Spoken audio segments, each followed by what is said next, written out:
Hi everyone, I'm very excited to share this video with you. Last week I made a video talking you through all of my feels of judging the forward prizes for poetry because we announced our winners. There are 3 prizes, one for best individual poem published in a journal, which we gave to Liz Berry for The Republic of Motherhood. I'll link that and her pamphlet down below and a video where I dissected that poem if you'd like to go and check that out.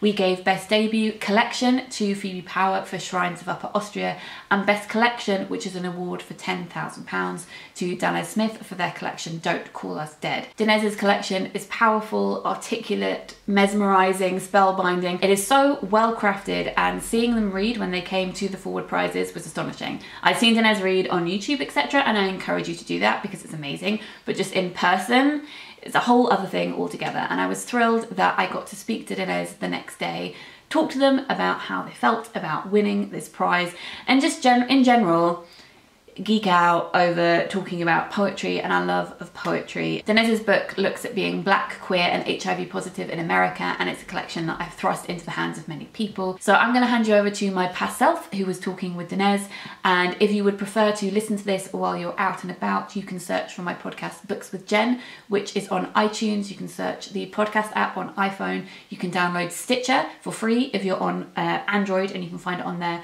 Or you can also find it on SoundCloud. All the details are in the description box down below. If you do find it on one of those apps, it would be amazing if you could subscribe. That would be fab.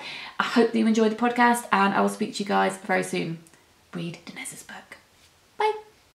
Can you introduce yourself to anyone who may not know? Yeah. Fabulous self, obviously they should. Just in case they don't. Yeah, my name is Danez Smith. I'm a poet from St. Paul, Minnesota. I'm black. I'm queer. Sometimes I feel like a lady, and sometimes I feel like a dude. Most of the time, I just feel like, a nice fire with some skin wrapped around it. I'm a Leo, Capricorn rising. Oh, I'm a Capricorn. What does being a Leo mean? I'm hopeless with star signs. What does that mean? I think a lot of people think of being a Leo means that you're just really self-absorbed and narcissistic, and it does. And so sometimes, I think that's like the bad side of Leo that we have to check. I think we're confident. We're like natural leaders, even we don't want to be. But we also care very deeply and are fiercely loyal and protective of the people that we are loyal to. And we like for the rooms that we're in to feel bright and alive, and if that means becoming the unofficial host of a party when there is no host, then we will be, and we will try to make sure everybody's comfortable. Thank you for your no problem.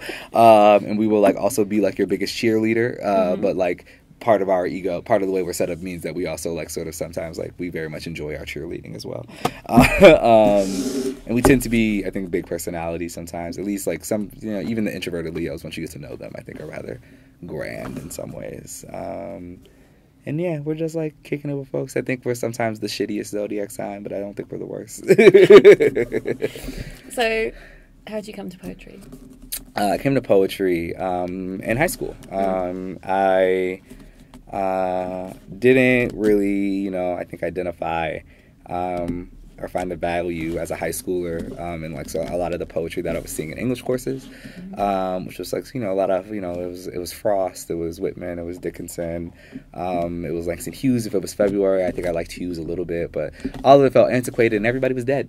Yeah. And so it wasn't until I took a theater class my 9th grade year, 2nd semester, and a teacher by the name of Jan Mandel, who's still one of my greatest mentors, showed the theater class in my high school was based on Augusta Boal's Theater of the Oppressed, and so we were making our own plays, right? We weren't doing Shakespeare, but it was just we would sit down, figure out what we wanted to talk about, and we would write, we would devise scenes, and write scenes, direct ourselves, build these plays that were about the issues that we felt were important. And part of it was writing these monologues often for scenes that were actually low-key just poems that we didn't understand were poems. And also part of that 9th grade year, some poets came from the Bay Area. They were part of an organization called You Speaks, which runs this festival called Brave New Voices, which is a international teen poetry festival. And they were going around the country trying to get other cities involved and coming to the festival. It was trying to grow at the time.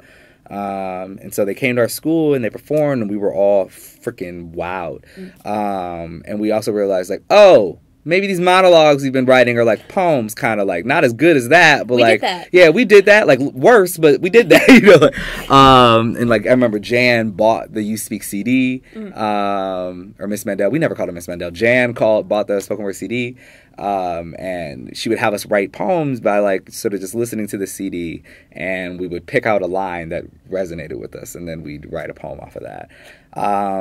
From there, I'm just giving you like the long story. I like the long story. Yeah. This is the Inside the Actor studio, right? And so from there, you know, we started like our own open mic at like in school, and like you know, we would shut down 6th Hour, and folks would come, and we'd have an open mic. We linked up with some kids across the river in Minneapolis that were also doing poetry stuff in their high school, and we started this organization called Teens Rock the Mic, from there, you know, we went to Brave New Voices that year. We took like 30 youth from Minnesota and mobbed down on this festival. Everybody was like, where are y'all from, Atlanta? And we said, no, Minnesota. It was we didn't look like Minnesota, but people thought Minnesota looked like, I guess. Yeah, we just like rock. And like from there, I think, you know, going to Brave New Voices and like seeing, I think at the time, like 300 young people from all across the country, 200, 300 young people that were all there for poetry. I was like, what the fuck? Like, everybody likes this, you know, we're not weird. And even in our high school, you know, I think poets were also kind of like revered in a certain way. Like, it was never like ostracized, and we were never meant to feel strange, but we were celebrated, you know. That's think really cool. It was really cool, and I think that's because of the like sort of like the spoken word tendencies that we had, you know. We were all watching deaf poetry. We were all coming to school the next day and talking about those videos after the weekend, or those performances. And so, you know, and I think like there's something about spoken word that I think always is considering of the audience, right? You cannot have spoken word in a room by yourself, you know, or else you're just like, you know, a madman. And so spoken word necessitates the interaction with other people. And I think because of that, spoken word poets are often thinking about their audiences in the process, right? Like, I think, you know, like we sometimes are living in the idea of like, I wrote this for myself, but like oftentimes we're like sort of also always thinking about like, this is going to be presented to somebody and offered to somebody, you know. I think it is like an offering in that way. And so I think for that reason, like, it didn't feel like the weird kids, this like stereotype of like the weird kids, like, you know, like maybe like writing poems that like weren't for everybody, but like we were like, you know, we were writing poems for 6th Hour, you know. We were writing poems for that space, and so we weren't scared to be poets, and they weren't scared to like poetry, you know. And it felt like we could, like, you know, everybody could be fans, you know. Also, like, in that moment, you know, Brave New Voices, one of the cool parts is that we got to like take workshops from like the people that we were seeing on deaf poetry, or like just like really truly transformative poets like Mark Muti Joseph and Maida Valle, Kevin Colball, like all these folks. And so being able to see people that were real, like adults, that were real and that were doing it right, and that like and not dead, and not dead, you know, like we're writing poems that were relevant to us, and we're making their livings off of poetry. Like, that completely blew my mind. And like it wasn't until a little later that I really started to consider like maybe I want to be a poet as a career, but it let me know that there was value in it, and it let me know that, you know, it wasn't a shameful thing to like, and then I knew what it did in me, and it was nice to see what it was doing in other people. You know, and I didn't have to run from it. I got to run to it.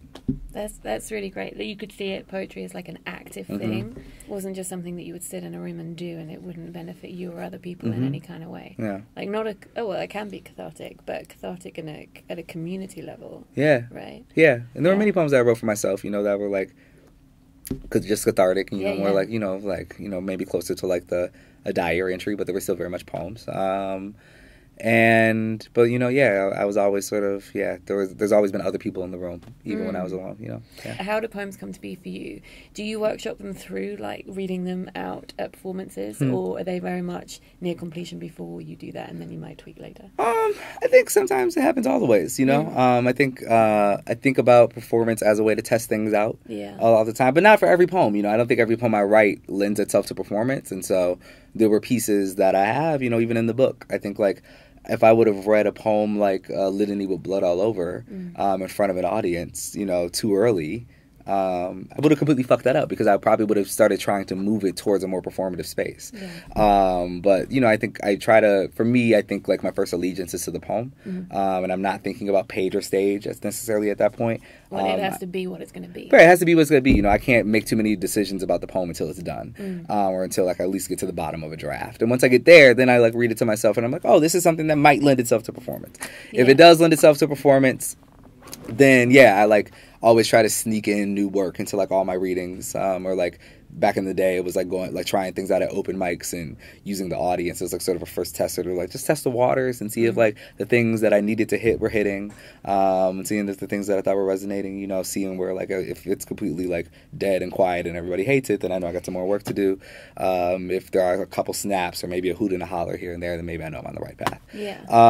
And especially like reading those poems in front of like loved audiences, you know, like I'm very grateful for like all like the slams and open mics that I was able to go to when I was younger, because I loved those audiences and they helped me hone my voice, and they were people that I felt like I could be my, you know, weirdest self around, or like my most loud and political self around. And so and so those like, you know, having spaces where I just wasn't speaking to a complete group of strangers all the time, but I was speaking to, you know, folks who were invested in me and I was invested in them, that always helped. So yeah, so reading has always been, I think, a part of that editing process. And I read, even if it's not for an audience, you know, I read to myself out loud all the time. I think there's like, I think I'm so interested in musicality and sonics in my work and metric shit that, and like reading it out loud is how I catch myself in the editing process, right? If I can't say it, if it becomes too jumbled and gnarled in the mouth, then it lets me know that I still got to go back to the page. And I feel like in the last like year or so, I feel like I've felt myself become a stronger performer. I've really felt connected to the work, or maybe even disconnected from myself in some ways, that in a healthy way, where I feel like, you know, my performances have really intensified. So I need to get back to slam. I just want to win one more slam and that'll be good. The National Poetry Slam, that'll be good. Yeah. Well, I think you can have that like disassociation, right, between you and your work. Like if you've read it so many times, does it exist as something else to you, like as a feeling? Sometimes, like, yeah. Yeah. That's a good way to put it. Yeah. It exists as a feeling. Yeah, I think, you know, it's like sort of a ritual, you know. I think like, especially the ones I've been performing for a while, I think like, you know, I've been performing Dear White America, or like a poem by Dinosaurs in the Hood now for like 4 going on 5 years, right? For those 2 poems, and I don't have to think about the words anymore, and like I've done them so much that now they live in my body in another way that like I think I'm like transported, you know. When I do Dear White America now, like I'm somewhere else. Yeah. I'm not in the room. I'm kind of floating above myself, and yeah, I'm able to access something, and like I think it's because of like that long-standing relationship with the poem. And the poem is always new. I think every poem is new anytime you bring it in front of an audience, right? Because it's never been you in a room with those people. Yeah. So it always feels new. But what am I trying to say? But, you know, I think, yeah, once you live with something for so long, you have no choice but to understand it, and it has no choice but to understand you. And so it becomes this symbiotic relationship where there is no separation between you and the poem. No. You know, you've lived in that space so many times that it's like, it's a ritual. You open something up. I think poems themselves, you know, even reading a poem, I think the best poems to me transport you from one place to another. Yeah. Right? They never drop you off, or they pick you up.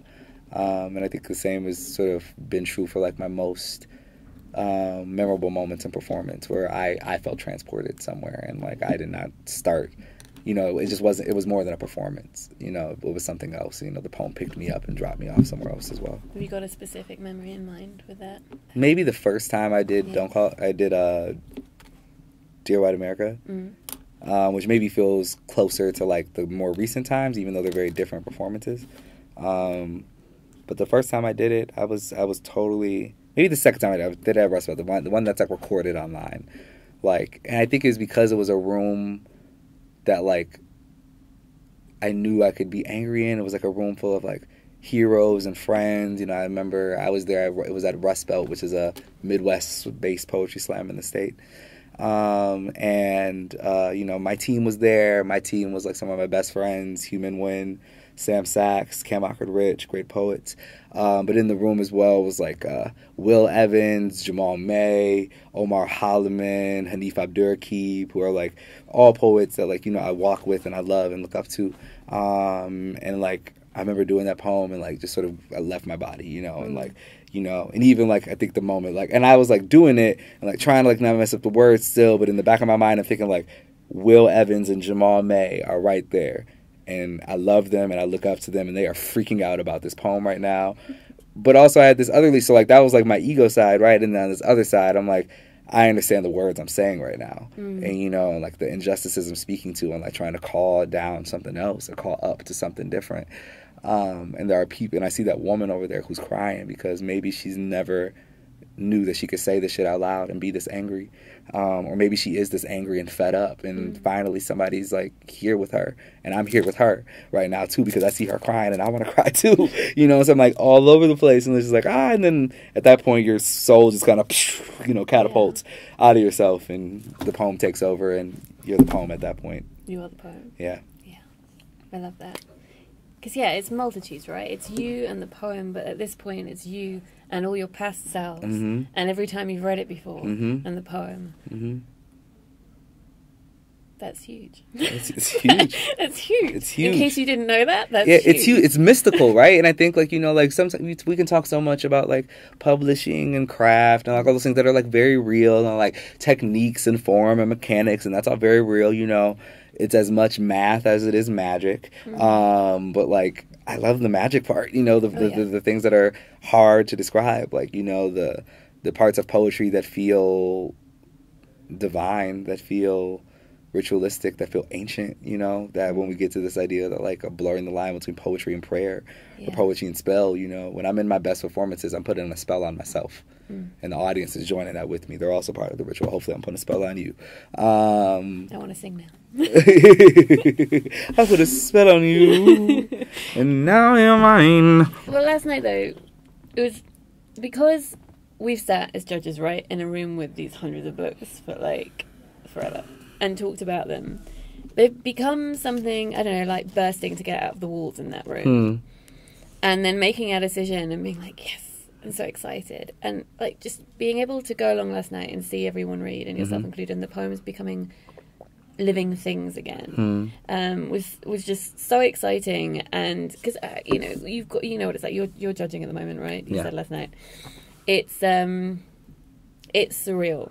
Because sometimes you can't articulate why you love something so much, but you're just like, this is important and I really like it. Okay. And people are like, but you have to say why. I'm like, well, I will, but also like, I just want to cry. So can we do that too? I'm that person on the judging panel. I'm just like, I just want to add that I love this book, and that's it for right now. Like, come back to me later. Come back to me in a second. Well, like, just want to say that there are emotions. like, this is the one that made me cry. You know?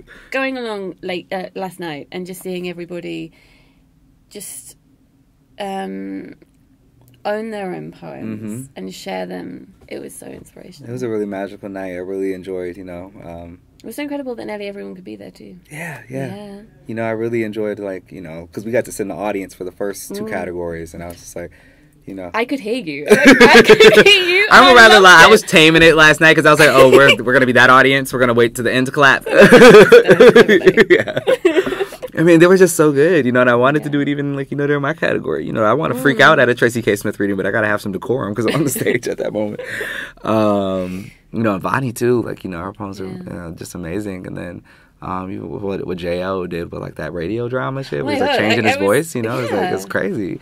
It was a really magical night. And, like, I think, like, it's moments like that where, like, even though we're there to, like, you know, figure out if we won or not, right? It really makes you realize that, like, being a poet is the win. You know, being able to be in the room is the win. And, like, whether you're in the room as an audience member or you're in the room as a nominee or, you know, whether you win or not, like, the fact that, like, we get to revel in this thing, like, this is what we get to care about, like, this is what we get to wake up and think about every morning, like, that's the win. That's the win, yo.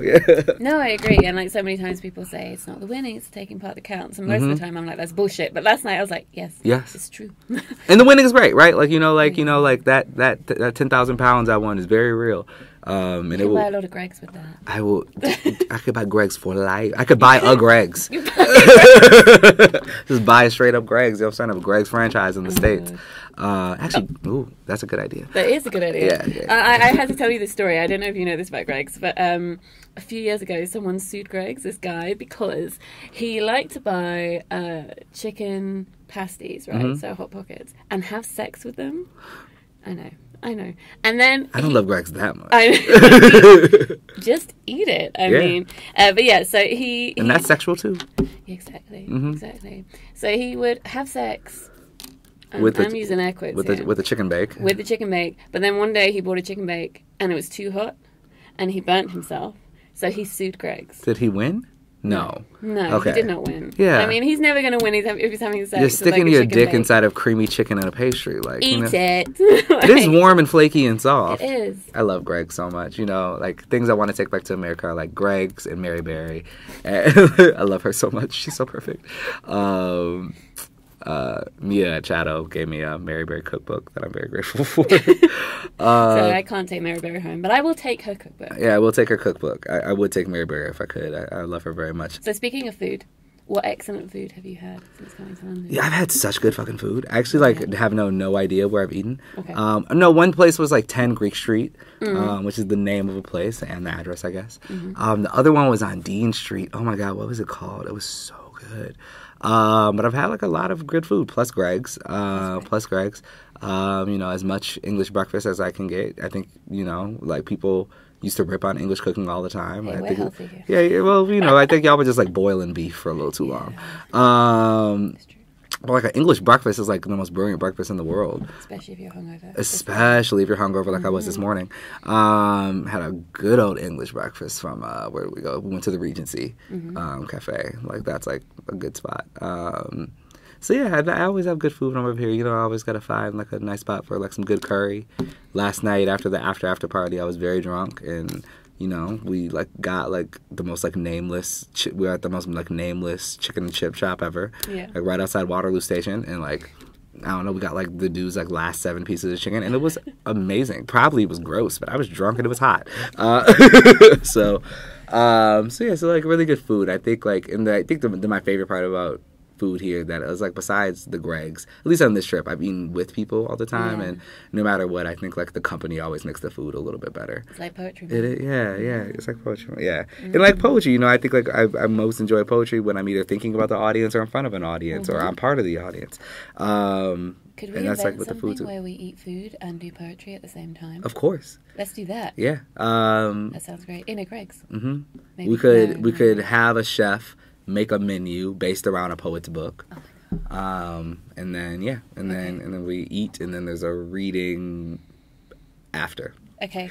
That sounds delightful. Let's do that. What are you writing at the moment? Is a collection called Homie? Have I made that up? Yes. No, that's very true. I'm writing a collection. On the outside, it's called Homie. On the inside, it's called My Nig. Just to kind of like sort of investigate that linguistic difference and even talk about like who has access to language and stuff like that. Yeah. So it's about kinship. Specifically, it's like a lot about like black and queer friendship. Or not black and queer, but like I am black and I am also queer. A lot of my friends are black. They're often queer. It's also about like different types of POC shit, and also like even just like the difficulties in like having kinship or like across like a white-black divide, and like sort of like what it means to like sort of just like acknowledge and like sort of like what happens when like history or like, you know, like institutions or like white supremacy like pops up in your friendships and shit like that, and a little bit in there.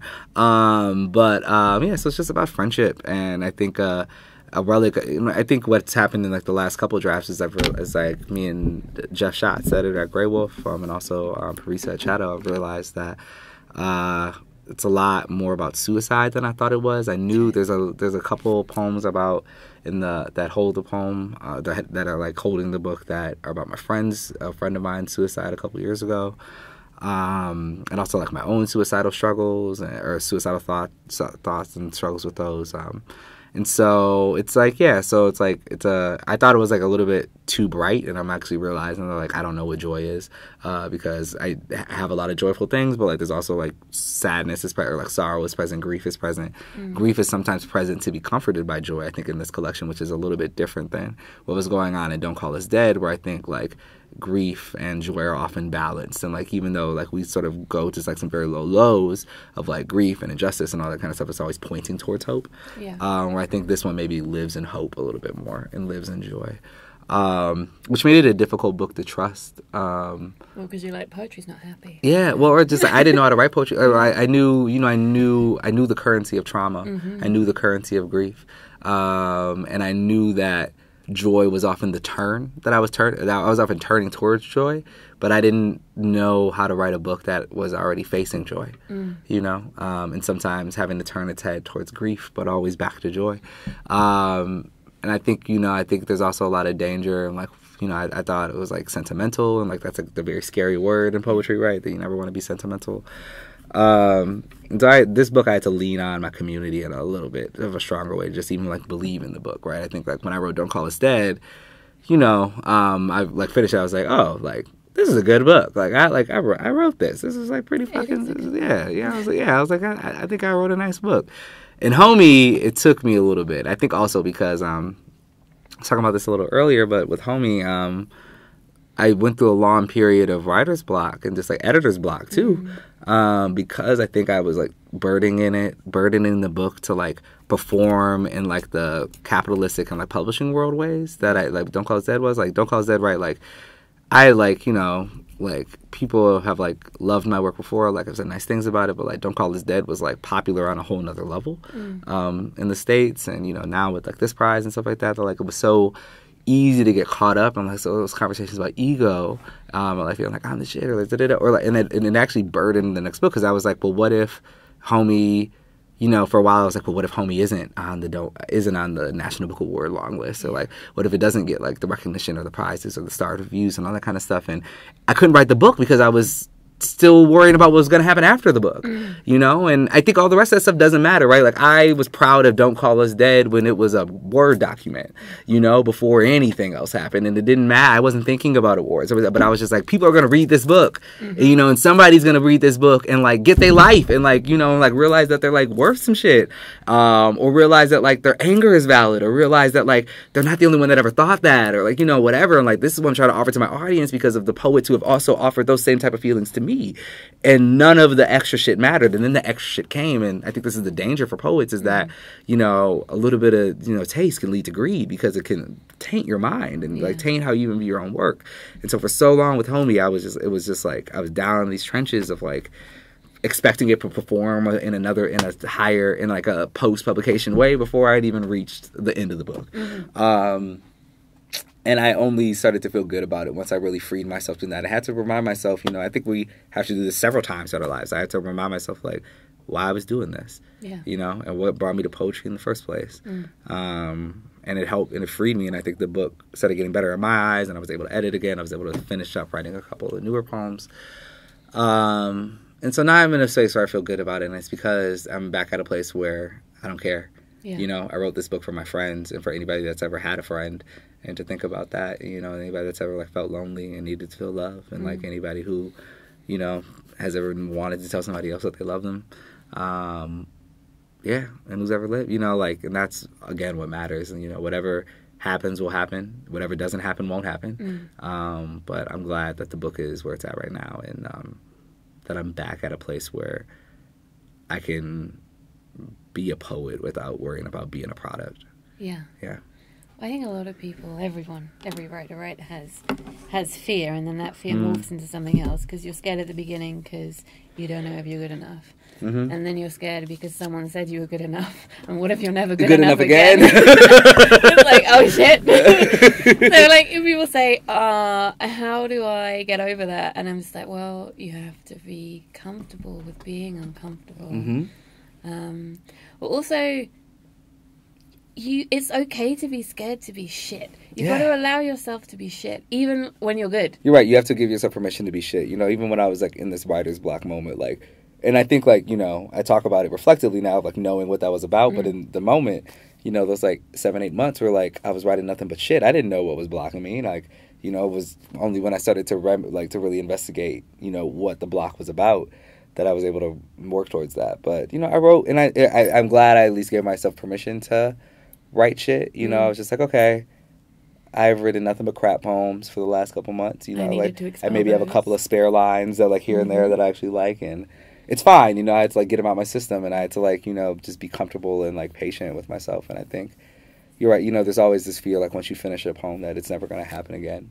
And I think being kind with ourselves and recognizing that we go through modes, and that even like not every poem you write has to be a finished, polished, amazing product. You know, sometimes you got to write the poem so that you can write the next poem. And also, you don't have to share every poem you write. You don't. Oh, you definitely do not have to share every poem. And I indeed encourage people not to share every poem they write, or even to submit every poem that they write. You know, like, you know, I think about like scaffolding poems in that way. You know, I think like in every book I've written, there's been poems that have gotten moved out, but that have like eventually not made the manuscript, but they were so essential in helping me think about what the manuscript was. Yeah. And so sometimes they're just there, sort of like something for me to gather energy around, and eventually they get it's like a bay leaf when you're cooking. You know, like you never eat the bay leaf, but it does need to be amongst the mix. At least not on purpose. Yeah, not on purpose, right? Yeah, I think you get that nice crunchy tough thing. But yeah, so you know, you still got to take it out. I think about some poems like that too, and I think even about that period like that. You know, even as I was writing those really bad poems towards the manuscript, you know, they still helped me in a way think about what the manuscript was working towards, and like what it wasn't about either. Yeah. You know, like I had all these poems that eventually like got lifted out because it was like, word, like thank you for like living in that space to like really show me like exactly what my book wasn't going to be either. Yeah. You know, it's like ultimate erasure poem. It's like I literally am erasing you. Yeah. Goodbye. Goodbye. You are now a ghost. But thank you. Thank you. Still haunt this manuscript, but I do not live here. Yeah. Not enough as a They live in the binding, right? They live between the pages. Yeah, ghost poems. Love that. I always say at the end, can you recommend some books for people to read that you have read recently that you have loved? Oh, yeah. A good solid list of books that I love. You can check out the National Book Award long list over in the States. There are 10 brilliant collections that I would recommend to anybody. Are you allowed to say how many you had to read? We read, I think I can say that. We read a little bit over 300 books.